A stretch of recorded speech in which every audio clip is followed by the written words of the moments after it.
তারেক রহমানের নাম দুইটা নাম ফেমাস হয়েছে। নম্বর ফেমাস হয়েছে তাকে ডাকে মিস্টার খাম্বা, এবং আরেকটা নাম হয়েছে মিস্টার 10%। এখন এই খাম্বা নামে তাকে ডাকা হয়েছে যে ইলেকট্রিসিটি সাপ্লাই দেওয়ার জন্য খাম্বা লাগানো হয়েছে, খাম্বা পোতা হয়েছে, কিন্তু পরে আর তারও টানে নাই, ইলেকট্রিসিটিও দেয় নাই। এই খাম্বার দায়িত্বে ছিল মূলত ইকবাল হাসান মাহমুদ টুকু। সামওয়াট কোনো না কোনো ভাবে এই লোক জিয়া পরিবারের বা বেগম জিয়া পরিবারের আত্মীয়, তাকে এই দায়িত্বটা দেওয়া হয়েছিল। এবং নগ্নভাবে এই লোক যে চুরি, শেষরামি, বদমাইশি, ভণ্ডামি, লুচ্চামি করছে, পুরা দায় তারেক রহমানের ঘাড়ে গেছে।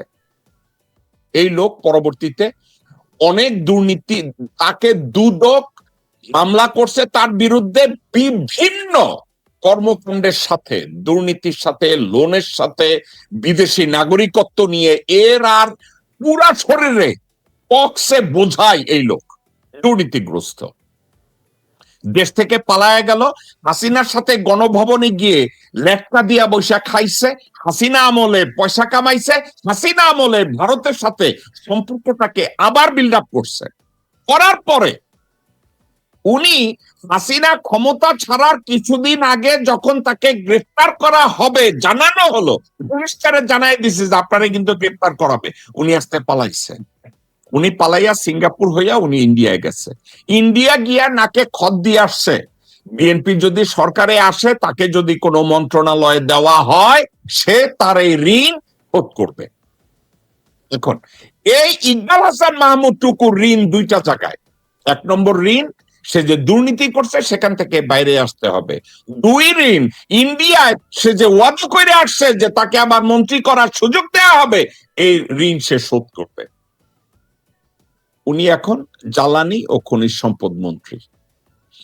যেই লোকের জন্য তারেক রহমানের নাম হয়েছে মিস্টার খাম্বা, এবং যেই আদানি গ্রুপ বাংলাদেশে কোন প্রকার ইলেকট্রিসিটি সাপ্লাই না দিয়ে ক্যাপাসিটি চার্জ বাবদ $600 মিলিয়ন নিয়ে গেছে হাসিনা আমলে, ডক্টর মোহাম্মদ ইউনূসের আমলে ওখানে ভেটো দেওয়া হলো।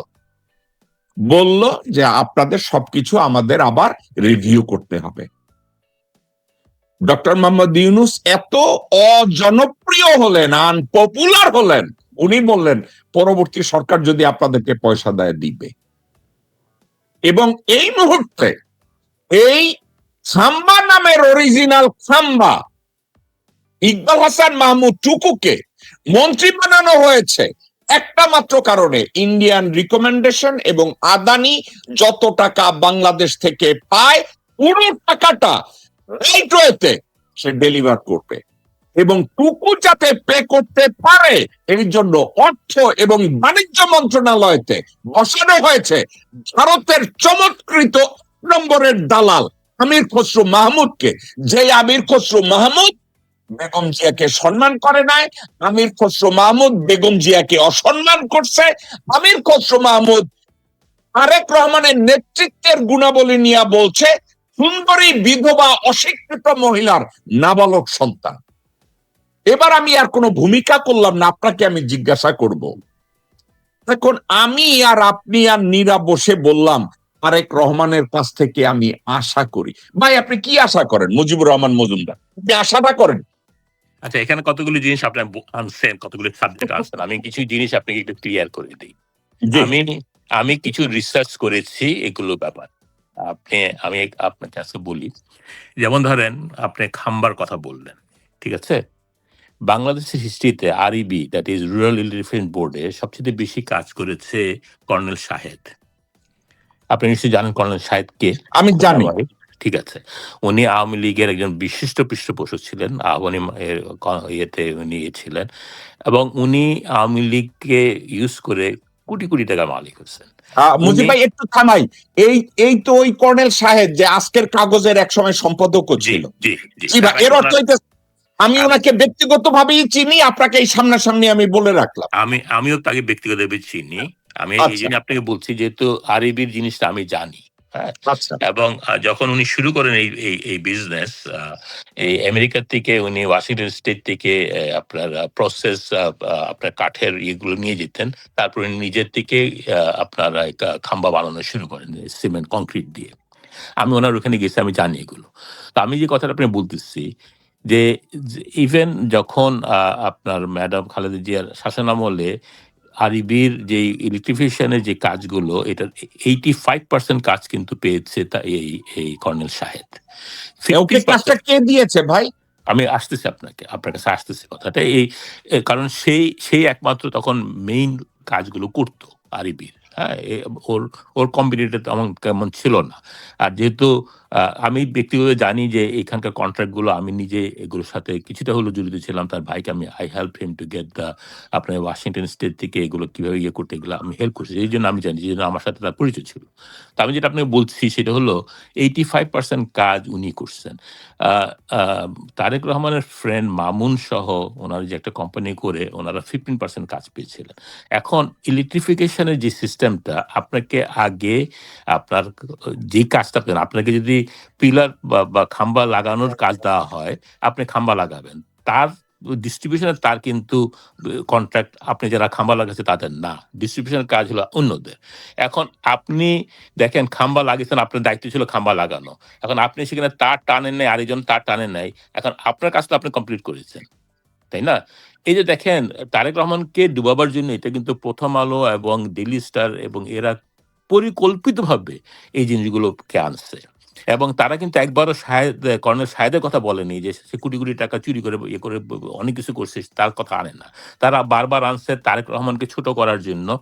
এটা কিন্তু তার একদম বলা উচিত ছিল যে আমি যদি থাকতাম আমি বলতাম যে তারেক রহমান যে কন্ট্রাক্ট নিয়েছে খাম্বা লাগাবার, উনি সুন্দরভাবে খাম্বা লাগাইছেন। এখন আপনি যাকে তার লাগাবার জন্য দায়িত্ব দিয়েছেন সে তার লাগায় নাই। তার দায়-দায়িত্ব কিন্তু তারেক রহমানের উপর আসে না। তো এই জিনিসগুলো আমাদের এই যে 'প্রথম আলো' গং আপনার তারেক রহমানকে নানাভাবে আ ছোট করার জন্য এগুলো নানা রকম আ আ মুখরোচক কথা দিয়ে এগুলো ইয়ে করছে। এগুলো কিন্তু ঠিক না। এটার সত্যতা আমি খুঁজে দেখছি এবং আমি আপনাকে সত্যটাই জানালাম আপনাকে।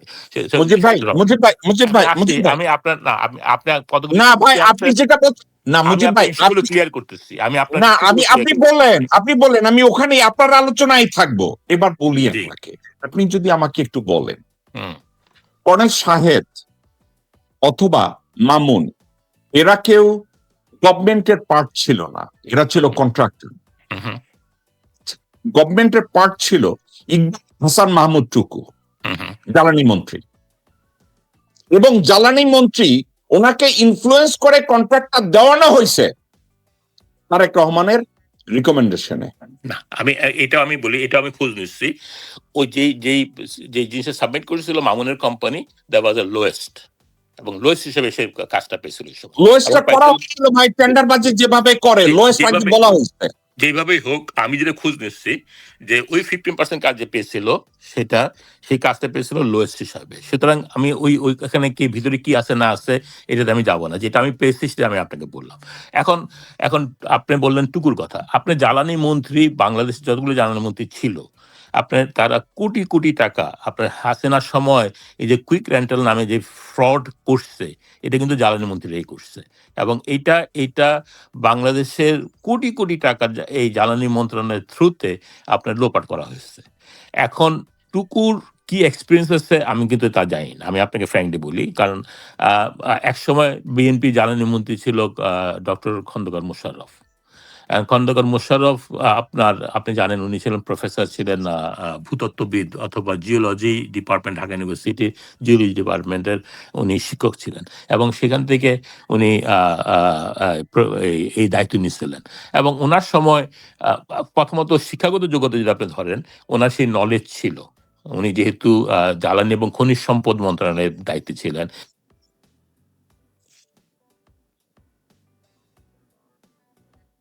মুজিব ভাই, মুজিব ভাই, দর্শক শ্রোতা, মুজিব ভাই আমার মনে হয় কোনো কারণে উনি ডিসকানেক্টেড হয়ে গেছে। আমি শিওর, আমি ওনার কাছ থেকে আশা করছি উনি আবার ব্যাক করবেন খুব শীঘ্রই। আমি ওনার মুজিব ভাইকে একটা কথা আমি বলতে চাচ্ছিলাম, সে কথাটা ছিল এই। আমি বুঝলাম তারেক রহমান সাহেব উনি ওই সময়ে ইকবাল হাসান মাহমুদ টুকুকে উনি জ্বালানি মন্ত্রীর কাছ থেকে রিকমেন্ড করে উনি মামুন এবং কর্নেল শাহেদকে কন্ট্রাক্টটা দিয়েছে। আমরা যদি ধরেও নেই মুজিব ভাই ব্যাক করেছে। জি ওকে, মুজিব ভাই, আমি আপনার কথাকে যদি একমত হই, তাইলে ইকবাল হাসান মাহমুদ টুকু এবং তারেক রহমান এই মুহূর্তে ক্ষমতা গ্রহণের সাথে সাথে তার কি বলা উচিত ছিল না যে বিদ্যুৎ চুক্তির ব্যাপারে আদানির সাথে আমাদের যে এগ্রিমেন্ট হয়েছে আমরা এটার ফুল রিভিউ করার পরে পেমেন্টের ইস্যুটা আমরা বিবেচনা করব। এটা এবং যত চুক্তি হাসিনা আমলে হয়েছে আমি এটা বিবেচনা করব। আলোচনাটা কি এটা হওয়া উচিত না উচিত না?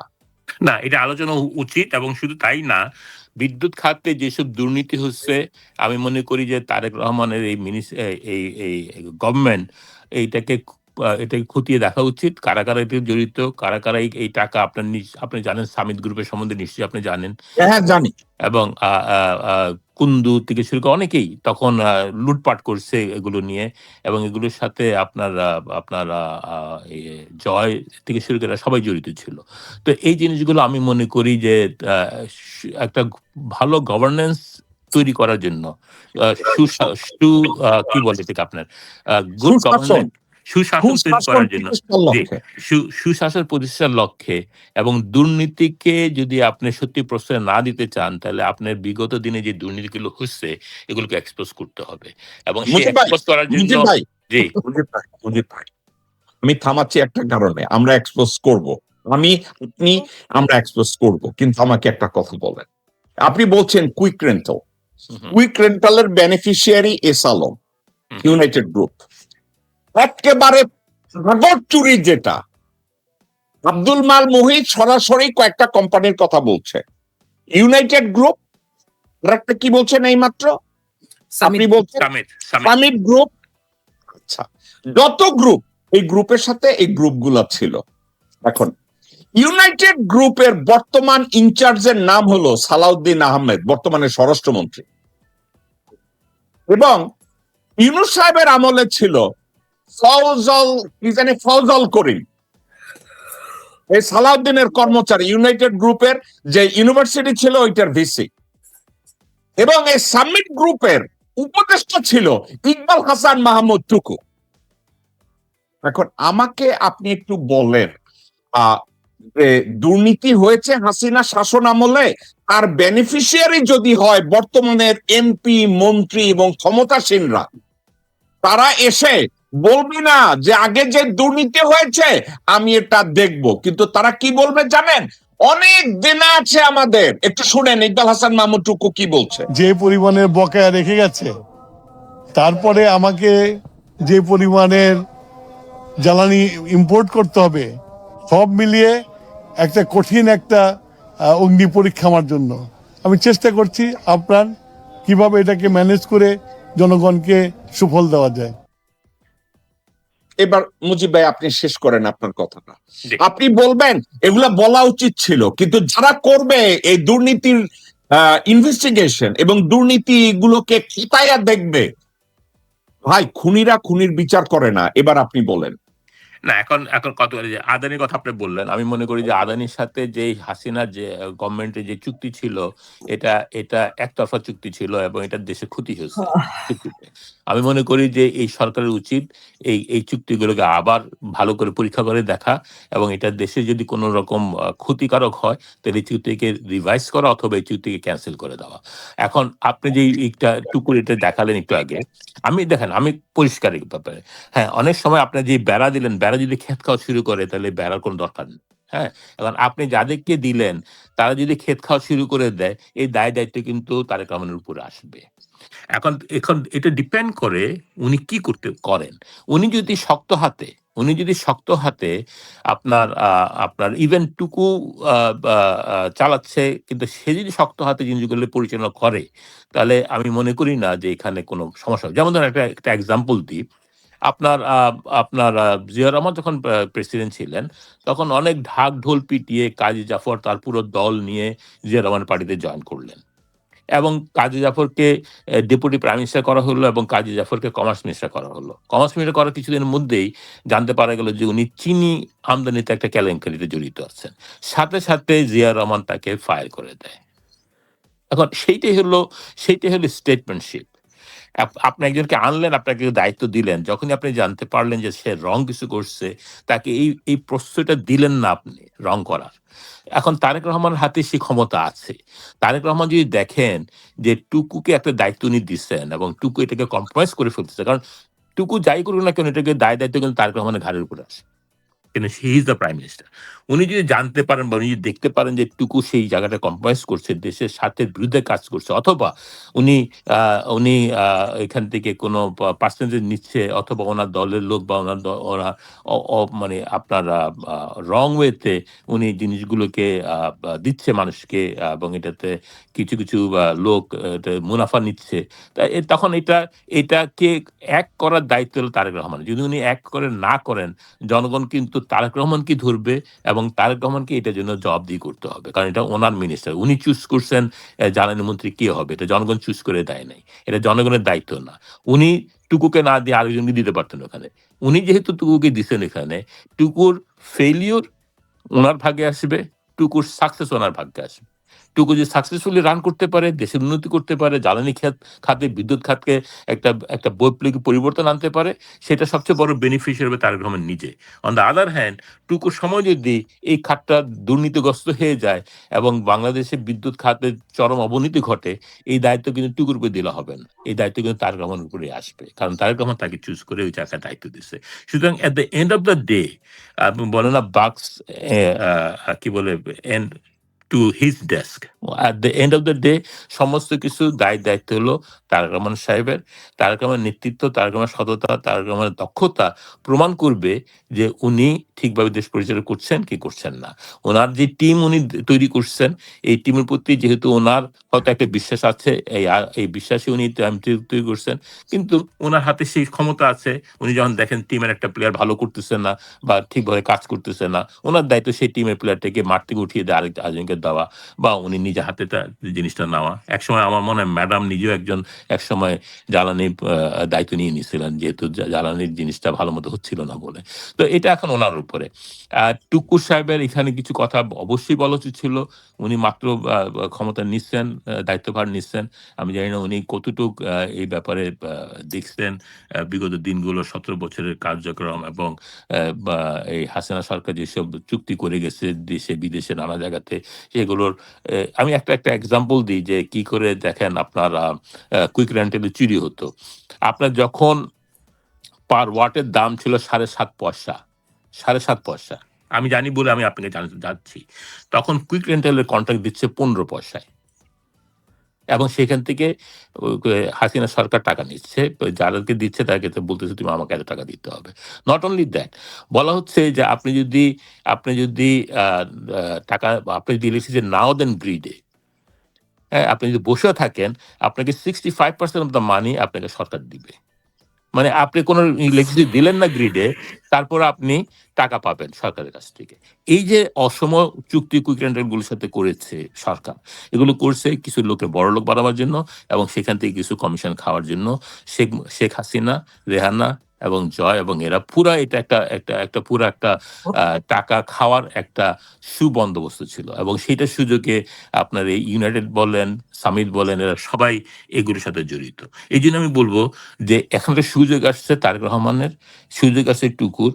যদি সত্যিকার অর্থে তারা দেশপ্রেমিক হয়, যদি সত্যিকার অর্থে তারা দেশে ভালো চায়, এগুলোকে ভালো করে খতিয়ে দেখা উচিত। এগুলোর সাথে যারা জড়িত ছিল, এবং এর সাথে কিন্তু মুজিব ভাই, বিদ্যুৎ বিভাগে কিছু বড় অফিসারও জড়িত ছিল এগুলোর সাথে। মুজিব ভাই, সব খতিয়ে দেখা উচিত। জি।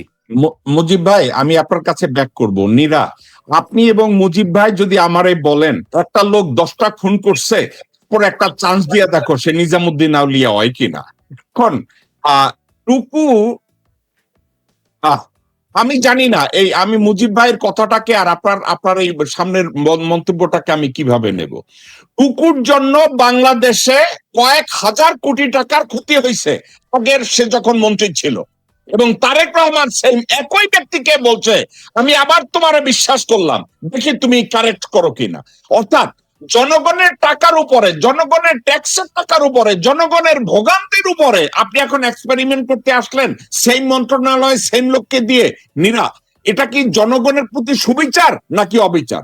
যে বলা উচিত ছিল আদানির সাথে অথবা কুইক রেন্টালের বিষয়ে আমাদের সার্বিক পর্যালোচনার বাইরে আমি কাউকে কোনো পয়সা দেব না, আমার তদন্ত করা দরকার, সে এইটা না বলে বকেয়া বিল আমি কি করি। নীরা, তাতে এগুলো কি মিন করে আমার একটু বলেন তো। জেকব ভাই, আপনি যে বিষয়টা তুলছেন, মানে এখানে আমি বলবো যে নৈতিকতার যে বিষয়গুলো আসছে এখানে, সেটা এখন আমাদের দেশের সিচুয়েশনটা, যে সিচুয়েশন বলতে যে পলিটিক্যাল সিচুয়েশনের কথাই বলবো, গভর্নিং এর কথা বলবো, যে বিষয়গুলো বিগত দিনে আমরা দেখে আসছি, ঠিক ওটার উপরেই কন্টিনিউ করা হচ্ছে বলে আমি মনে করতেছি। যে যে সেক্টর গুলো, আপনি যে এই জ্বালানির কথা যেটা আনছেন এবং যে কথাগুলো এখন উঠলো, এবং মুজিব ভাই এত সুন্দরভাবে বিশ্লেষণ দিল, এরপর এখানে মানে আমাদের জনগণের বোঝার কিছু বাকি নাই যে কি হচ্ছে। নীরা, একটা কথা আপনি এড়ায় যাইতেছেন। ইকবাল হাসান মাহমুদ টুকু তার ব্যর্থতার জন্য আগে কয়েক হাজার কোটি টাকার জনগণের ট্যাক্সের পয়সার অপচয় হয়েছে, ভণ্ডামি হয়েছে, শ্রুফ হয়েছে। আবার চোরকে আইনা বসায় কইতেছেন তুমি আবার কয়েক হাজার টাকার লস করো এবং জনগণের ক্ষতি করো।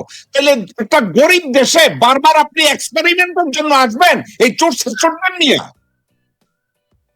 না, এটা এটা এটা হতে পারে না, এটা হতে পারে না। এবং এই বিষয়টাই সবার চোখে লাগছে কিংবা লাগবে বলে আমি মনে করি। এর জন্য ভিকটিম হবে জনগণ। জনগণ কেন বারবার এই ভিকটিম হবে? জনগণ গত 17 বছর দেখেছে যে কিতে কি হয়েছে, কিন্তু এখন সেম কাসুন্দি যদি আমাদের সামনে আসে তাহলে এটা কি আমরা মেনে নেব? আজকে একদিন, 2 দিন, 3 দিনের দিন তো আমি রাস্তায় নামবো, আমি কথা বলবো, এই বিষয়গুলো তো আমরা জানি, বুঝি। এরা, আপনি কি দেখছেন কখনো এই যে মুজিব ভাই কুইক রেন্টালের কথা বললেন, উনি স্পেসিফিক বলছে পার মেগাওয়াট কিলোওয়াট কততে দিবে, সরকার কত চুরি করবে, এগুলো সেট আপ করে দেওয়া হইতো। মুজিব ভাই নেকেডলি বলছে কিছু লোককে ধনী বানানোর জন্য এই কুইক রেন্টালের ব্যবস্থা করা হয়েছে। কথা এখন নীরা, আপনার কি মনে হয় না এই ইকবাল হাসান মাহমুদ টুকুর বলা উচিত ছিল যে আদানির সাথে অথবা কুইক রেন্টালের সাথে যত ব্যবসা প্রতিষ্ঠান জড়িত পর্যালোচনা হবে, ইনভেস্টিগেশন হবে, আমি তারপরে পেমেন্ট করব, তার আগে আমি পেমেন্ট করব না। এই কথাটা টুকুর কাছ থেকে যদি আসতো, আমি বলতাম ইকবাল হাসান মাহমুদ টুকুকে বেনিফিট অফ দ্য ডাউট দেও। সেই কথাটা বলে না এবং এটা সে করবেও না। নীরা, আপনি কি মনে করেন এর দ্বারা কোনো বলার সুযোগ নাই? তো আমি তো সেই প্রেক্ষাপটের কথাই বলেছি যে সেটা এখন আমাদের দেশে পলিটিক্যাল বলেন আর মানে গভর্নিং এর কথা যেটাই বলেন না কেন, যে এখন যেটা হচ্ছে সেটা একটা সিস্টেমকে কন্টিনিউ করা হচ্ছে, এখানে ভেঙে চুরে নতুন কিছু করার হচ্ছে না। এটা যদি হতো তাহলে তো ডে 1 সবাই সব জায়গায় স্ট্রাইক করতো, বলতো যে না এটা এভাবে, এবং এটার জন্য আমরা 17 বছর সাফার করেছি, আমরা ভবিষ্যতে সাফার করতে চাচ্ছি না। কিন্তু এই কথাগুলো তো কোন ডিপার্টমেন্ট থেকে, কারো কাছ থেকে এখন পর্যন্ত আসেনি বা অদূর ভবিষ্যতে আসবে বলেও আমরা মনে করছি না। নীরা, এই ইলেকট্রিসিটি সাপ্লাই এর ক্ষেত্রে নীরা, আপনি শুনলে অবাক হবেন, ইউনাইটেড গ্রুপের মালিক হইছে এস আলম, বাংলাদেশের সর্ববৃহৎ ব্যাংক ডাকাত, লোন ডাকাত এস আলম। এস আলমের কর্মচারী হলো সালাউদ্দিন।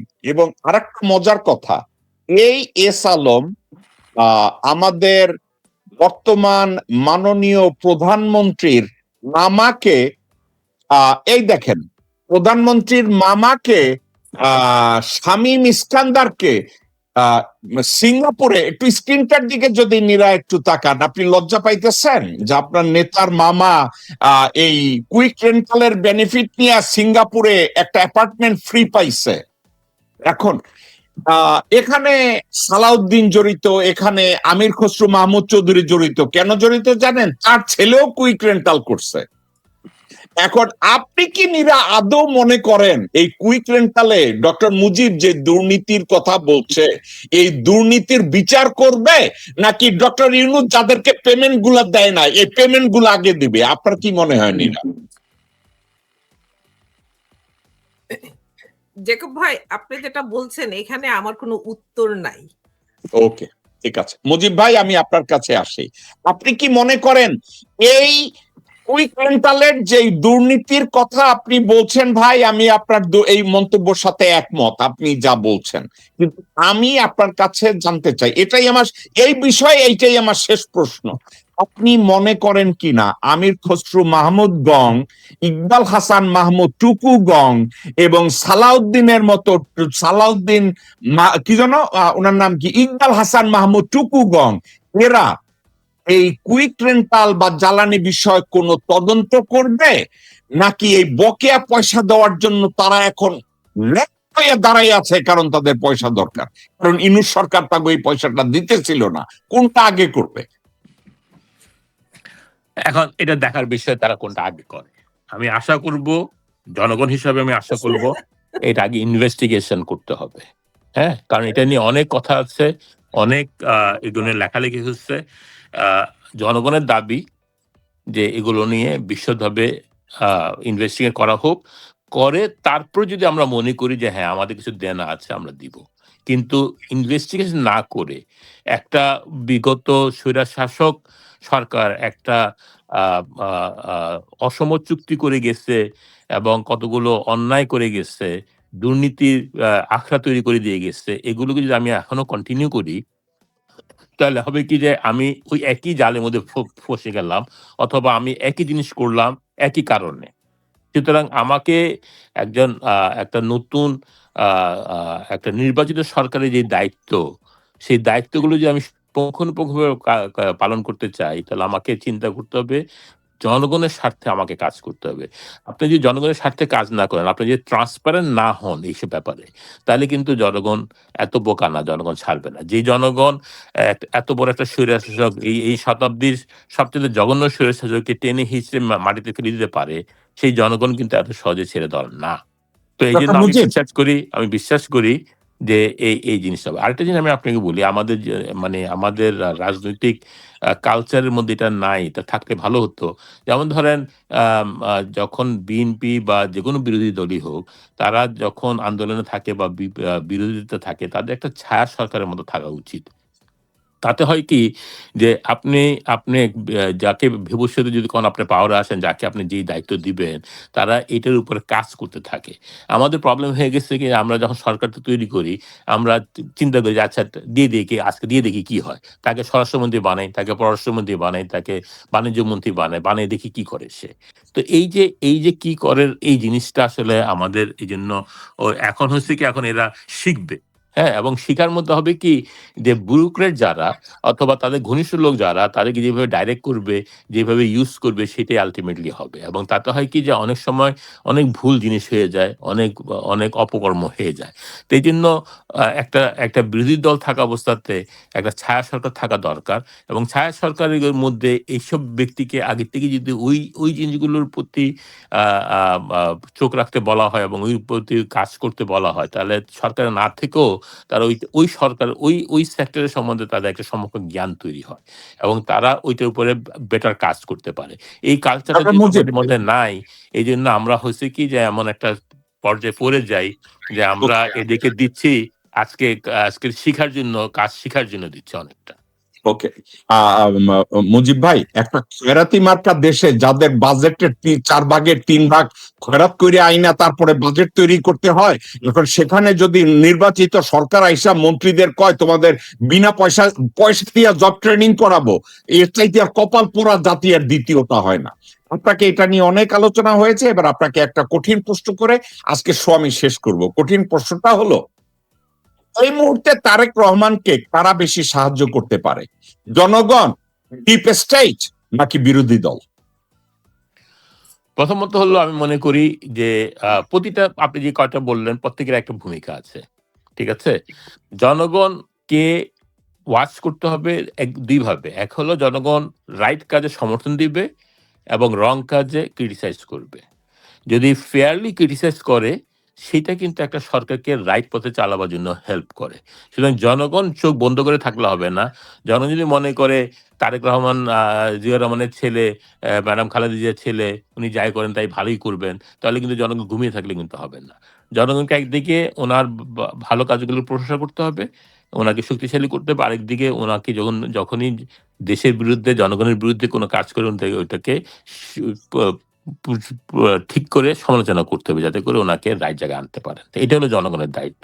বিরোধী দলের দায়িত্ব হবে, আমি আবারও বলবো, একটা ছায়া সরকার তৈরি করা এবং সেই হিসাবে সংসদে বাইরে এবং ভিতরে রাইট যেই ভূমিকা তাদের, সেই ভূমিকা পালন করা এবং এই কারেন্ট সরকারকে রাইট জায়গায় পরিচালনা করার জন্য বিরোধী দলের একটা দায়িত্ব আছে। আর ডিপ স্টেটের ব্যাপারে আমার অভিজ্ঞতা আমি বলি, ডিপ স্টেট বা আমাদের সোকল ব্যুরোক্রেসি, তারা কিন্তু বেশিরভাগ লোকই করাপ্টেড লোক এবং তারা তাদের স্বার্থ ছাড়া কিছু বুঝে না। তারা কিন্তু বাংলাদেশের ইতিহাসে দেখেন বহু সরকারকে নামাইছে, বহু সরকারকে উঠাইছে, এই ডিপ স্টেট।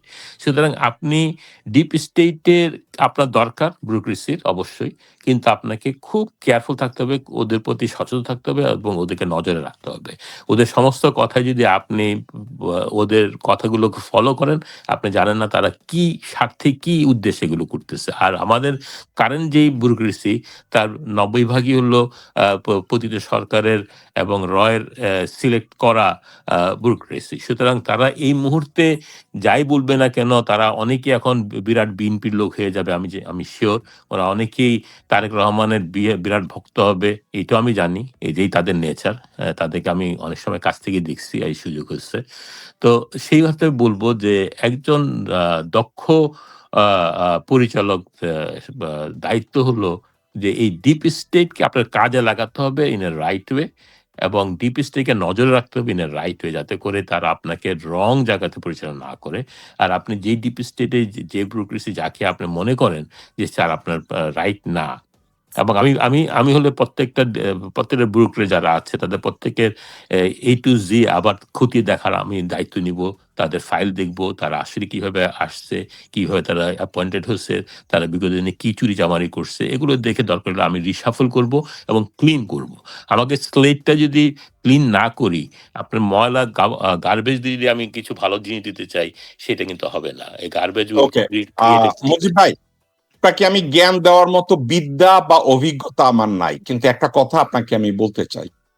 ডিপ স্টেটকে নিয়ন্ত্রণ করে একটা এজেন্সি থাকে, যেটা আমেরিকায় আছে। ওই এজেন্সিটার নাম প্রত্যেকটা অফিসে আছে, office of the inspector general. এটা আপনি জানেন, এটা সত্য কথা। বাংলাদেশের ডিপ স্টেটকে নিয়ন্ত্রণ করে নিরাপত্তা এজেন্সিগুলো ডিজিএফআই, এনএসআই, সিআইডি, এএসইউ এবং সচিবালয়ের বেশ কিছু ভারতীয় কর্মকর্তা, বাংলাদেশি ভারতীয় কর্মকর্তা, বাংলাদেশের নিযুক্ত। এখন আপনারা যদি ডিপ স্টেটকে নিয়ন্ত্রণ করার জন্য হুটো জগন্নাথ একজনকে বসাইয়া দেন, আর দেশে যদি অ্যান্টি এসপিওনাজ ল না থাকে, সেক্ষেত্রে আপনি ডিপ স্টেটকে কোনোদিনই নিয়ন্ত্রণ করতে পারবেন না। সরকার ডিপ স্টেট দ্বারাই নিয়ন্ত্রিত হবে। এটার উপরে কি আপনার কোনো মন্তব্য আছে? প্রথমত আমি মনে করি যে আমাদের যে সিস্টেম বাংলাদেশে, যে আপনার ইন্টেলিজেন্স এজেন্সি গুলো ডিপ স্টেট নিয়ন্ত্রণ করে, এটা ঠিক না, এটা হওয়া উচিত না। কারণ আমি বলি, মুজিব ভাই, এটা হওয়া উচিত না, কিন্তু এইটাই আমি আসতেছি কথাটা। কারণ আমাদের গত 17 বছরে এই ইন্টেলিজেন্স ব্রাঞ্চগুলো কিন্তু কন্ট্রোল বাই একটা গ্রুপ অফ একটা পলিটিক্যাল পার্টির কন্ট্রোলে চলে গেছিল এবং নট অনলি দ্যাট, এবং ভারতীয়দের কন্ট্রোলে চলে গেছিল। সুতরাং আপনি প্রথমটা ভুল মুজিব ভাই। বাংলাদেশের ডিপ স্টেট আপনি বলছেন একটা পলিটিক্যাল পার্টির দ্বারা নিয়ন্ত্রিত, এটা কমপ্লিটলি ভুল। তারা কমপ্লিটলি নিয়ন্ত্রিত বাই ইন্ডিয়ান র এবং ইন্ডিয়ান্স। বাংলাদেশে কোনো নিয়ন্ত্রণ তাদের ছিল না। আমি বলছি যে তারা তাদের সমর্থিত ছিল, আওয়ামী লীগের সমর্থিত ছিল তারা। হ্যাঁ, সেই কথাই আমি বলছি যে রাজনৈতিক দলের, এবং তারা ডাইরেক্টলি ভারতের তারা কন্ট্রোল ছিল। তো এই জায়গাটা প্রথম কথা হলো, আমি মনে করি যে ইন্টেলিজেন্সকে আপনার এটা থেকে সরিয়ে দেওয়া উচিত। হ্যাঁ? আপনার প্রত্যেকটা ডিপার্টমেন্টে আপনার একটা ইন্সপেক্টর জেনারেল থাকতে হবে যে থাকবে নিরপেক্ষ। হ্যাঁ? ওই ইন্সপেক্টর জেনারেলের কাজই হবে যে ওর ডিপার্টমেন্টে, ওর মিনিস্ট্রিতে সমস্ত কিছু কোসার হচ্ছে কিনা, রাইট ওয়েতে হচ্ছে কিনা, আইন মেনে হচ্ছে কিনা এবং এর মধ্যে সে যেই থাকুক, মিনিস্টার থেকে শুরু করে একদম চাপরাশি পর্যন্ত তার দায়িত্ব থাকবে সবকিছুই দেখার। তার কাছে জনগণ যেতে পারবে, তার কাছে সেই ডিপার্টমেন্টের ভিতরে যারা হুইসেল ব্লোয়ার আছে তারা তার কাছে রিচ করতে পারবে, যাতে করে তারা যদি কেউ কিছু দেখে যে এই ডিপার্টমেন্টে একটা অসঙ্গতি কিছু একটা হচ্ছে বা দুর্নীতি হচ্ছে, সেটা ইন্সপেক্টর জেনারেল তখন এটাকে ইনভেস্টিগেট করতে পারবে এবং তাকে সেই ক্ষমতা দিতে হবে। শুধু নামে থাকলে হবে না, তার সেই ক্ষমতা থাকতে হবে যেটা উপরে কারো কোনো কন্ট্রোল থাকবে না। এই জিনিসটা যদি আপনি যদি সত্যিকার অর্থে একটা ট্রান্সপারেন্ট সরকার তৈরি করতে চান এবং দুর্নীতিমুক্ত সমাজ তৈরি করতে চান, তাহলে আপনাকে প্রতিটা মিনিস্ট্রিতে একজন ইন্সপেক্টর জেনারেল থাকতে হবে যার সাংগঠনিক দায়িত্ব থাকবে এবং তার উপরে অন্য কারো কোনো ইনফ্লুয়েন্স বা ক্ষমতা থাকবে না যে তাকে ডাইভার্ট করার জন্য বা বায়াস করার জন্য। এটা ১ নম্বর। ২ নম্বর হলো আমি মনে করি যত রকম আপনার ইন্টেলিজেন্স ব্রাঞ্চ আছে তাদের কিন্তু দায়িত্ব কিন্তু খুব ক্লিয়ার। তাদেরকে তাদের মতো কাজ করতে দিতে হবে এবং তাদেরকে নাম্বার 1 যেটা আপনি বললেন, যেটা আমি অনেকদিন থেকে বলতেছি আপনার প্রোগ্রামে, যে বাংলাদেশের নিয়ম আইন থাকতে হবে এবং শুধু আইন থাকলেই হবে না, আইন কার্যকর হতে হবে যে ব্যক্তি দেশের স্বার্থের বিরুদ্ধে অন্য দেশের হয়ে কাজ করবে তাকে বাংলাদেশের আইন অনুযায়ী স্পেনিয়াস ল করে তাদেরকে সেই বিচারের আয়ত্তে আনতে হবে, যাতে করে বাংলাদেশে কোনো লোক সরকারের থেকে বা সরকারের বাইরে থেকে অন্য দেশের দালালি করার মতো সাহস না দেখাতে পারে, সেটা যেই বাহিনীতেই হোক বা যেই জায়গাতেই।